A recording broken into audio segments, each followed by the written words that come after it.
ഏവർക്കും നമസ്കാരം. ഇന്ന് 2026 ജൂലൈ മാസം 18-ാം തീയതി.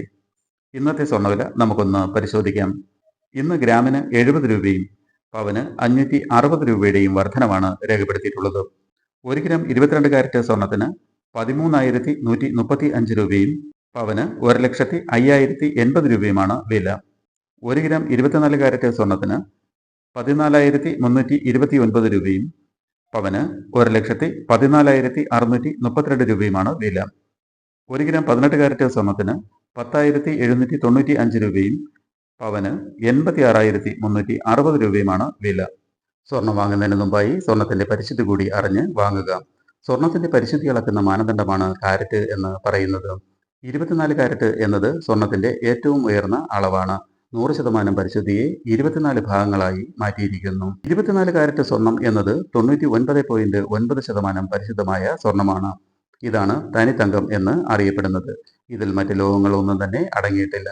ഈ സ്വർണം കൊണ്ട് മറ്റ് ആഭരണങ്ങൾ ഒന്നും തന്നെ നിർമ്മിക്കാൻ കഴിയില്ല. കാരണം ഇത് എളുപ്പത്തിൽ വളഞ്ഞു പോകാനും പൊട്ടിപ്പോകാനും സാധ്യത ഉണ്ട്. അതിനാൽ സ്വർണത്തിലേക്ക് ചെമ്പ്, വെള്ളി, സിങ്ക് തുടങ്ങിയ ലോഹങ്ങൾ ചേർത്താണ് ആഭരണങ്ങൾ നിർമ്മിക്കുന്നത്. സ്വർണ്ണ നാണയങ്ങളും ബിസ്ക്കറ്റുകളും നിർമ്മിക്കാൻ 24 കാരറ്റ് സ്വർണമാണ് ഉപയോഗിക്കുന്നത്.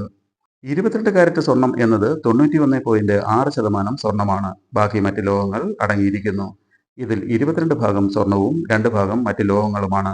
ഇതിനെ 916 ഹാൾമാർക്ക്ഡ് സ്വർണം എന്നാണ് വിളിക്കുന്നത്. 18 കാരറ്റ് സ്വർണം എന്നത് 75% പരിശുദ്ധമായ സ്വർണമാണ്. ബാക്കി മറ്റ് ലോഹങ്ങൾ അടങ്ങിയിരിക്കുന്നു. ഇതിൽ 18 ഭാഗം സ്വർണവും 6 ഭാഗം മറ്റുള്ള ലോഹങ്ങളുമാണ്. ഡയമണ്ട് പോലുള്ള ആഭരണങ്ങൾ നിർമ്മിക്കാൻ 18 കാരറ്റ് സ്വർണം ഉപയോഗിക്കുന്നു. 14 കാരറ്റ് സ്വർണം എന്നത് 58.3% സ്വർണമാണ്. ഇതിൽ 14 ഭാഗം സ്വർണവും 10 ഭാഗം മറ്റ് ലോഹങ്ങളും അടങ്ങിയിരിക്കുന്നു. സ്വർണത്തിൽ മറ്റ് ലോഹങ്ങൾ ചേരുന്നതനുസരിച്ച് സ്വർണത്തിന്റെ കാഠിന്യം കൂടും. ഒരിക്കലും സ്വർണ്ണാഭരണങ്ങൾ പൊട്ടിപ്പോകില്ല. ഡയമണ്ട്, വിവാഹമോതിരങ്ങൾ, ലൈറ്റ് വെയ്റ്റ് ആഭരണങ്ങൾ നിർമ്മിക്കാൻ ഇവ ഉപയോഗിക്കുന്നു. വിലക്കുറവും ബലവുമുള്ളതിനാൽ ഏറെക്കാലം ഇവ ഈടുനിൽക്കുകയും ചെയ്യും. ശ്രദ്ധിക്കുക, ഇവിടെ സാധാരണക്കാരായ ഉപഭോക്താക്കളെ പറ്റിക്കാൻ വളരെ എളുപ്പമാണ്. കുറഞ്ഞ കാരറ്റുള്ള സ്വർണം ഉയർന്ന വിലയ്ക്ക് ചില വ്യാപാരികൾ ഉപഭോക്താക്കൾക്ക് വിൽക്കാറുണ്ട്. അതുകൊണ്ട് സ്വർണം വാങ്ങുമ്പോൾ അതിന്റെ പരിശുദ്ധി നോക്കി വാങ്ങുക. 22 കാരറ്റ് സ്വർണം വാങ്ങുമ്പോൾ 22 CT അല്ലെങ്കിൽ 916 എന്ന മുദ്ര കാണാം. 18 കാരറ്റ് സ്വർണം വാങ്ങുമ്പോൾ 18 CT അഥവാ 750 എന്ന മുദ്ര കാണാം. 14 കാരറ്റ് സ്വർണം വാങ്ങുമ്പോൾ 14 CT അല്ലെങ്കിൽ 585 എന്ന മുദ്ര കാണാം. സ്വർണം വാങ്ങുമ്പോൾ ഓരോ ആഭരണത്തിലും പതിച്ചിരിക്കുന്ന ഈ മുദ്രകൾ പരിശോധിക്കുക. BIS ഹാൾമാർക്ക് ഇല്ലാത്ത സ്വർണ്ണാഭരണങ്ങൾ വാങ്ങാതിരിക്കുക. അതുപോലെ തന്നെ തരുന്ന ബില്ലുകൾ കൃത്യമായി പരിശോധിക്കുകയും ചെയ്യുക.